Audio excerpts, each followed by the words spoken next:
Hello, everyone. Welcome to our podcast, Standing in Her Power Global. As you know, this podcast is directed at women and men who are interested to understand the women's point of view, but specifically for women who want to gain some inspiration and some understanding from other women who have achieved a great deal in their career, to see that if they can do something, that you could do it too. We have so many different avenues and paths that as women we could travel today, these days, and it's about learning that how you can actually get there yourself. So today I'm delighted to welcome Briege Leahy, who's the CEO of the Hertfordshire Chamber of Commerce, and she's had a fascinating career, and we're going to be talking to her today. So Briege, welcome. Thank you, Penny. Delighted that you're here. So please, for our audience, tell us a little bit about yourself and your career. Okay, well, I'm one of the baby boomers, I think. So I started my career in the 80s. And really, I just wanted a job. That's what I was told to do, go out, earn some money, not really career minded. I didn't come from a wealthy family. None of us went to university. We've all done it on our own later on in life. So it was get a job. If you've got money, you've got power. And we're not talking big money, just enough to survive. And it was really get a roof over your head. So not that ambitious, really. And it was only as I started to work and I met other women who were top of their game or moving up the ladder that I thought, I want a piece of that. So my first real proper job was working for a logistics company back in the 80s. It was family run. And actually, the owner of that company was female. And she'd inherited that company from her dad. And she was quite a phenomenal lady. And I learnt that business inside out. I learnt the finance. I even went out on the vehicles to see how it was all done. And I helped that business grow to just over 3 million. And I became sales director over time. But I was very well thought of in the company, very well mentored, very secure. And then the crunch came when I kind of said, well, I've done all of this. Can I have shares? Can I be a partner? And it was, no, you're not family. I probably stayed too long, if the truth be known, but then that's the security and you have a mortgage and you think you're doing well, but you get kind of boxed in and you don't perhaps speak to other women. And networking wasn't so big in those days, or there weren't many women. When you went to networking, it was mainly men. So there weren't the women there too, because they're all working on their careers or families or trying to do both. But then an opportunity came where I was headhunted. And that blew me away. Number one, why on earth did they want me? Well, they wanted my contacts, let's be honest. And I had a lot of contacts. So I went to this company, and that was an interesting interview because the owner wanted to sell the company eventually, and he wanted X number of turnover in a short period of time in order to get the sale. And he said to me, well, what are you asking, Briege? So I said, well, I'll put my flag in the sand. You put your flag in the sand, and we'll see how far apart we are. And I went big, Penny, because I thought this is an opportunity to, well, test the water. What's he going to say? No, or he's going to negotiate, or he's going to say yes. But he did nearly fall off the chair, but he said, yep, okay, I think we can do this. And I drove from Surrey back to Hertfordshire thinking, did that really happen? So I got everything I asked for, and more, because I asked for shares in the company when it was sold.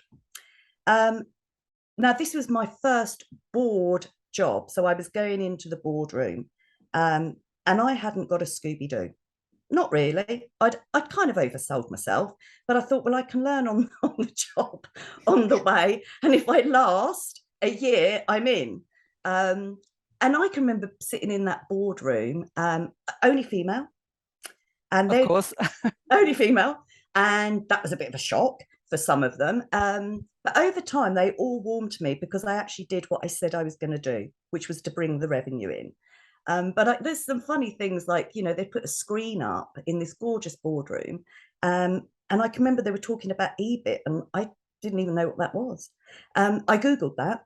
and found out what it was. Still don't completely always understand it because I'm not an accountant, but I know enough to be able to hold my worth.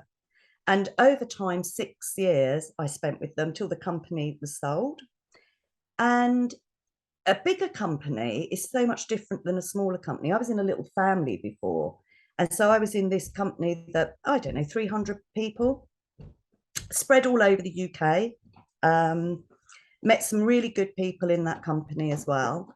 And it was the culture that was missing for me. In the bigger company. Yeah. So you were there to do your job and do your job only and excel in your job and make the revenue. It was driven in that direction. Anyway, the time came for me to leave, and I had in my head crazy idea in 2010 to set up my own business and actually set up a company that I would be proud to work for. Not own, but work for. So it was a completely different analogy. Didn't think about how much money I was going to make. Didn't really think about the huge risk. I went to Lloyds Bank and put my house on the line. Wow. But I know, big step. Yes. And I'm doing this completely on my own. I didn't have a partner at home. It was my house, my risk. And everyone tried to talk me out of it. And said, this is crazy. We're just coming out of financial crisis. What are you doing? But I was very fortunate to get a contract with Canon that was a £3 million deal. Wow. Which sounds fantastic, but Yeah. I didn't make a penny out of that. That just basically got the company off the ground and the infrastructure. Right. But then you can build on it. So I think what I would say is some people might say mad. I would say I was courageous. I was brave, and I actually believed in myself. And I thought, if I can't do this, then I know it isn't for me. But I was willing to take that risk. Anyway, it was a huge success. It was hard work. And that business was built from 2010 and then sold it in 2018. And why did you sell it, do you think?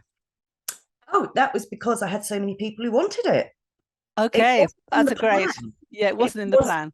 Okay. It wasn't in the plan. So, but it was actually fortunate on a few levels. At the beginning of, middle of 2018, when the company was sold, I thought, oh, great, I'll be a lady of leisure for a little while. Didn't think about working, so I'd never stopped. And you go flat because I wasn't a business owner. Yes. I wasn't anybody. That was, it paid back. The reward came after all the long processes, the sleepless nights, and so on. But what happens then is you haven't got an identity. And there is something about having an identity, and that's whether you're male or female. But I think for me, I needed an identity. So I spent the summer, and Penny, I phoned up charities. Nobody ever phoned me back. It was ridiculous. But you were offering your services, were you, to charities, and they weren't not ringing me back. Right. And then I had been a member of Hearts Chamber, and I phoned up a lady called Mary Sykes, and said to her, does anybody want some free help scaling their business? I need to be doing something. And she said to me in her Canadian accent, people get a bit nervous when they think it's for free. They think there's a catch. Okay. She said, do you have a CV? And I said, no, I don't. I haven't had one of those for years. I'll knock something up. And it was a complete knock-up job. Sent it off to Mary, didn't hear a word, and sat here thinking, this is it. And I'm too young not to be doing something. And this is the funny thing. I said to my partner, Martin, he was the CEO of a big company in Surrey. Why don't you give up your job and then we can do something together? So he gave his 6 months notice in the September. And then in the December, I got an email from the Hearts Chamber saying, you've been shortlisted for the role and the interviews are in January. But it didn't say what the role was. I knew what the role was. And I thought, oh my God, they need my help. And that's 3 years ago, and here I am. Very good, very good. And we'll talk separately about what you've achieved at the Hearts Chamber a little later. But I'd be interested to sort of it struck me that you said actually you didn't really have a plan on your career when you started. No. You didn't have any projections for your future or what you wanted to achieve. No. Um, looking back on it now, what do you think about that? Well, looking back on it now, I think actually I didn't fail. I think that adults around me failed when I was at school and so on, to not nurture where you're going to be and what you can do and actually show you the opportunities. That has changed now. Well, I've always networked with other women when I got into work. And I think learning from other women and also helping women that are coming up the ranks is very rewarding, but actually it helps you. Yes, And yes, I do a lot of that where I'll help them with their CV, or I'll try and open doors for them. And we also do this with our Entrepreneur Foundation, because there are less female entrepreneurs than there are male entrepreneurs. yes. And so we really help those female entrepreneurs with confidence, believing in it, and helping them on that journey to success. Sure. So, but despite not having a plan and despite not having a projection of what your success was going to look like, you obviously were incredibly driven. Do you know what you put that down to? Is it just your innate natural talent? Was it something in your family? Was it something in your schooling that made you feel so driven to succeed and, take chances, take risks, and be an entrepreneur? I think coming from a large family, you're always competitive. I would say I'm very competitive. I'm very ambitious, and I have an attitude of that's never going to get in my way. We're going to force through that, and we're going to get to where we need to get to. Poor Martin, my partner, he's the opposite to me. That's why it works. If he says, I don't think that's going to work, I'm going to go and find a way to make it work. So that is innate in my personality, in my DNA. Right, right. Nothing is too big to overcome. We can do it. Takes a lot for me to back down and say it's not going to work. Takes a lot. If you look at your career now, what were the things in your journey that you most appreciated in terms of the things that happened or the achievements that you made? What are the things that stand out that led to those things happening?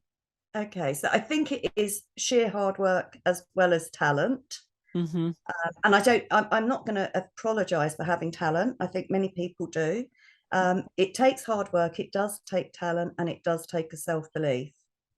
And it actually is, when something does go wrong, put that behind you and move on. Always move on, Yes. and seize every opportunity that comes your way.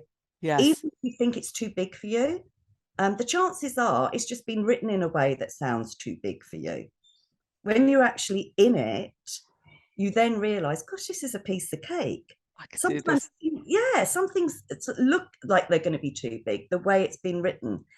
Maybe that's because it's been written from a male perspective. We've got a different way of reading things and taking things on board. That's what makes us different from men. So Yes. I've always said, seize the opportunity, give it a go. What have you got to lose? It's better to have had a go than to have regret not having the go. It sounds to me that you don't and have never suffered from the imposter syndrome. No. Because this is so many women talk about the imposter syndrome these days, and I think, what on earth are they talking about, really? So you have never suffered from it. So what do you put that down to? I think it's confidence. I think it is more. I meet so many women at the chamber of all different ages, and they all maybe look at me or other people and think, oh gosh, look at how I'll never be able to do that. Well, actually, everything is there for the taking. You just need to put yourself in the mix, and it is confidence. Right. It's self-belief. And maybe we're indoctrinated to think that that isn't for us, but I think we do have to, and it's networking and making connections, and maybe having a mentor of somebody who has done it that gives you that confidence. Right. And it is just lack of confidence. It's not lack of skill, it's not lack of talent, and it's not lack of being actually successful. it's just that first step of, yes, I can do this. Right. Okay. If I was to ask you what part men have played in your career versus the part that women have played, what would you say? Okay, I've had a lot of men open doors for me, not just physically, but metaphorically. I have met some great men along the way who I am. It's funny when you meet somebody that's of the same psyche and they actually believe in you too, and they see how good you are, they stay in your network. I have people that I worked with 30 years ago that are retired, but we're still in contact Mm. because we had a great working relationship. And this is not just work colleagues, these are clients as well. In fact, I'm meeting one of the clients that I worked with GSK many years ago. He's just retiring in his 70s and we're having coffee. So we've known each other 30 years. And I think that's really, I found that the men that I've come across that have wanted to work with me, have believed in me, you keep that relationship. You Okay. keep that relationship. And it's the same with women as well. Sure. Have you found any misogyny play a part in your career? Occasionally, but you can imagine, Penny, I don't suffer fools. Can I tell you a very quick funny story? Do. And I won't mention any names. And some of our chamber ladies will have heard this story. We call him the sugar man. So it was my first board meeting at the big corporate, and I walked in, huge table, coffee and tea on the back wall, and there was only one guy in there. I didn't know him, he didn't know me. I introduced myself as the new sales director. He grunted. And anyway, I went immediately to make the coffee and offered him one. Oh, boy, do I regret making coffee for people sometimes. Yeah. So I said to him, how do you take it? And he said, white, please. And I said, sugar? He said, yes. Oh, how many spoons? I've got my back to him. He's got his back to me. He sat at the desk. And he said, 6 grains. And I thought, what? So I didn't even turn around. I said, what does that look like on the spoon? And he said to me, if you don't know that, maybe you're in the wrong room. And by that time, unbeknown to me, the room had filled up with the other directors. So they're hearing this.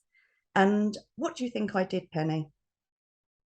I have no idea, but I might guess what I might have done.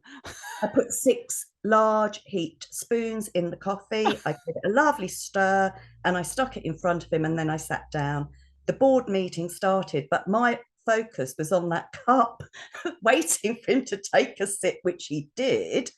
And he put the cup down. He glared at me, and I thought, swords have been drawn. I'm never going to win this guy over, so don't bother with him. Work on the others in the room. And that's what I did. Eventually, he resigned. And his beef was that I was on £30,000 more than he. So that was the beef. Whoopee. So yeah, who was the winner? Yes. Looking back on your life, are there any regrets in terms of choices that you made, things that you didn't go for that you wish you had, things that you would do differently today if you were in that scenario? I think if I was, I don't know, 18, 19 now, the first thing I would do is get a better qualification when I'm younger, because it would have just actually made the journey maybe a little bit easier. Mm-hmm. I did open university quite late in life, in my 30s. Yes. And it's hard work. It really is, working, building your career and trying to do that at the same time. So I probably would have maybe gone down the, the qualification bit earlier on. Staying too long because you're comfortable, you're promised something, it doesn't happen, you stay a little bit longer, the same promise comes along and it doesn't happen. When the promise doesn't happen first time, that is the time to move on. Right, that's a great clue, isn't it? Yeah. And actually, a promise is just what it is. If they really want you to have it, why not give it to you at that time? Very good. Very so good. I would say if it's not been offered and it's been, procrastinated, it's going to be in 6 months, 8 months, 10 months, whatever, they're not going to do it. You should say, give it to me now and I'll prove it that you've made the right choice. I think that's a great attitude, actually. Give it to me now and I'll prove it, because then you're on an equal basis with each other. Very good. Do you feel that in any part of your career you were forced to compromise your approach or yourself or your integrity in any way because of external circumstances or because of, you know, the requirements of other people? It's a very good question. I would say I always put my integrity first. Absolutely. And when we had Luna, we had the Canon contract, and then we won another contract, which was great. But their values did not match with ours. And I had sleepless nights over this. And in the end, I would have not had any staff. And I made the decision that we were going to actually give them notice, which would send us straight into the red. Everybody would be on a 3-day a week, and I'd have to find another contract. Right. So I didn't compromise. I actually took the bull by the horns and I made the decision. But it wasn't a quick decision. I think I've gone up several times to this company and said, this is not the way we should be doing business. The relationship isn't working the way. And in the end, I was going nowhere. So I made the decision for all of us, because I actually think it's better to make a decision than not. Yeah. And even if that had been the most disastrous decision and we didn't find another contract, which we did, which was huge, I needed that headspace to go and find something else. So sometimes you just have to cut things off if it's not right. Yeah. And I think that you're speaking to a principle that I hold very dear, which is that your integrity is more important than a client. You know, often when I'm talking with people, they will say, you know, well, I must retain this client, even though it's not good for them, or it's not, then the client is not ethically at the same level as them, or morally doing something that's really quite wrong. Yeah. You know, that's really important that you hold to your values and that you act in your values. So well done you about that. Also, if you're employing people, they're looking to you to actually shine that beacon. So you lose their respect, and you haven't got a business without the people. That's a very important point that you're making. Yeah. The money will come if you follow the process.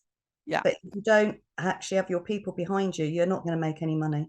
So tell me about your experience at Hertfordshire Chamber and what you know, what you put your achievements to, because obviously it's been a huge change that you've made in that organization, because I used to be a member of the organization before you joined it, and I can tell you it was not operating with the success that it is today. So tell me about that. Tell us about that. You and me, Penny, we were both members when it wasn't so vibrant and forward thinking and dynamic. So I joined them in March 2019. And to be fair, they'd been without a leader for some time. So really, I walked into a broken team, a business that hadn't been invested in. Everything that you could tick on a wrong box, you could tick. So that first year, really, it was getting the confidence back of the team, hearing what they had to say, putting some of those things right. So it was a slow, but I did it meticulously, listened to everybody, got everybody on the same side. And I think they will, if you were speaking to them, they will remember me coming out of this office that had CEO written on the door, which is so old-fashioned. And they would knock and they'd bring me in this little cup of tea with a saucer. And I think on the second day, I came out of that office and I said, okay, this door stays open. And the door stays open for a couple of reasons, which I will tell you, but the door stays open. Stop making me cups of tea. If I want tea, I can get up and I make it for everybody. If I'm making tea for myself, I make it for everybody. That's how I am. And can you all calm down? None of you are saving lives. We're just a chamber of commerce. I like that. That's great. And then somebody put their hand up and said, but why is the door open? I said, because I'm dyslexic and spell checker's no good. So when I'm writing something, I will have to shout out to the office, how do you spell X, whatever it is? And so I expect an answer to come back and then I can get on with my work. And I think it just shocked them. I am a very different CEO. So the door stayed open. We're now in different offices. I don't have an office. I sit with the team. Because I think it's important. I am the leader of the team, but I am part of the team. So I have a different way. Maybe it's not everybody's way of doing things, but it's the way I do it. every one of my team are absolutely amazing. We haven't lost anybody, which is great over COVID. The ones with children, go home, take care of your children, do the homeschooling. Us oldies, we'll keep it going for when you need to come back. That was a challenge that year, because really we were the voice of business, and really kind of all that information that was coming from everywhere, we just put it into succinct weekly bulletins that people could read and actually understand. Mhm. So that was really what we were there to do during that time. We couldn't network. We did Zoom networking. We kept everybody, you know, it's not just come and listen, hear from each other, support each other. We helped with the community. And during that time, we gathered more support because of how proactive we were. Mm. And one of the biggest achievements in that time, and this was in 2020, was the big idea, which was to set up an entrepreneur foundation. Mm-hmm. So I was sitting in the garden with a cup of tea thinking, oh, this will be over by the summer, like everybody, Mm. thinking, God, if I was setting up Luna, would I do it in this climate? Would I Mm. go down that road? And I thought I would, but how many people wouldn't? Mm. So we set up an entrepreneur foundation, and we've got about 40 odd entrepreneurs in that. It's free for them and we help them. But one of the loveliest parts is many of our female entrepreneurs would say, oh no, I can't come to that, or I haven't got the confidence or something. So we found, you know, mentors within the chamber, and I'm one of them, that we do it for free. We help them with their confidence. We've got one particular young lady who said she would never get on stage and speak. We can't get her off stage now, which is a real success. She's very good at it. That's something I don't particularly like doing, but she has nailed it. And for me, that's something I can look back and think, gosh, I helped her do that. And look how good she is. Very good. Yes. And we've also got our Women in Leadership, which we encourage men to come along to, because everyone learns from each other. And men are coming to that now, which is great. And we encourage you to bring your young daughters. Very good. So that they can see really good role models and also hear the journey. No one just sails through this. Nobody. We all have ups and downs. Personal life comes into it. You know, finances come into it. Could be health issues, not necessarily with yourself, but in the family. So sometimes you just have to put the priorities right. For me, it's health, family, job. And it sounds to me that would be a very different prioritization list to a man's view of the CEO role in the Hertfordshire Chamber. But I would say possibly, yeah. And that is the mantra that my team know. Right. It's a very flexible, it's a very caring. Culture is so important. Yeah. You know, by the time you've employed somebody, trained them up, if you don't nurture it, I don't get why you would do it. You wouldn't do it with a garden plant. You know, so why don't you do that with your people? So I think companies are now waking up to this, that you've got to nurture the talent that you've actually got there already. Very good indeed. So you're doing that within the team that you have that operates the Hertfordshire Chamber. What impact do you see that having upon the businesses that are your members? Huge, because when I first joined this, say we do a lunch every month, there'd be 60. Now we've got over 100 with a waiting list. And that's because they're engaging with the team. Because the individuals in the team are happy, and that's who the members get to, they can't all speak to me necessarily, but they're getting that good vibe. If people are happy in work, it just comes out of them, whatever they're doing. And a happy workforce is a successful business. Very good indeed. Thank you so far. Coming to the end of our interview. So I'd really like to ask you, in closing, if you could summarize or condense some of the learning and lessons that you've achieved, that you've got from your career, what are the 3 pieces of advice you would give to women today that would help them if they're at the start or at the midpoint in their career? Okay, so I would say surround yourself with other successful women. So network with successful women Wow. because they'll all have something to pass on to you. Mhm. Always seize the opportunity, even if it looks too big. You can always cut it into little pieces when you're in. That's what I've always done. And keep that self-belief, because if you believe in yourself, everybody else around you will believe in you too. Fantastic. But that third one, keep that self-belief. It's easy to say. How do you do it when you have doubts, or doubts will come up, or doubts will come from other people? How do you reinforce that self-belief? Yeah. So I've always tried to align myself with other successful women, and we all will have a self-doubt, but it's how long does that self-doubt last and how do you get out of it?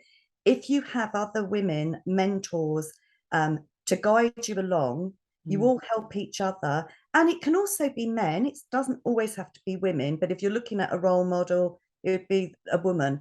And I think being honest about what you're doubting, be honest about it, and then somebody will break that down, and then you'll realize actually you've overwhelmed yourself with it. It's become too big, and Yes. actually it's not as big as the doubt is. A problem shared is a problem halved, and so is a doubt. Exactly. So if you voice the doubt, then other people have the opportunity to eradicate it or to help you minimize it. Minimize it, yeah. Or if it is something that's truly there, to help you overcome it. Yeah, to take action about it. Yeah, and that comes back to the lady who said, I'll never get on stage and speak, and now she's doing it. So she had her self-doubt. We showed her the way, we encouraged her. And the first time she spoke on the stage, I was there in the audience with my thumbs up and she wouldn't make eye contact. And I thought, oh my God, I've done something really bad. And when she came off, she said, I couldn't make eye contact because I burst into tears. I felt dreadful all mornings, butterflies in my stomach. Now she just does it without a second thought. Fantastic. Well, thank you very, very much, Briege. I mean, I know that the Chamber is a great success, and I know it's a lot to do with your energy and your approach and attitude. So thank you for the Chamber, as I'm a member, but also for your wise words today to our listening audience. And I would encourage any of the ladies that are going to be listening to this to get in touch and come to Women in Leadership. Meet these fabulous women, hear them speak, and just network with them for the day. Fantastic. You're Thank welcome. you. We'll be posting some of that information about when the Chamber events are on, actually, in our Corporate Alchemy newsletter. So we'll make sure that our audience knows about that too. Lovely. Thanks, Penny. Thank you very much, Briege. It's a pleasure. Thank you.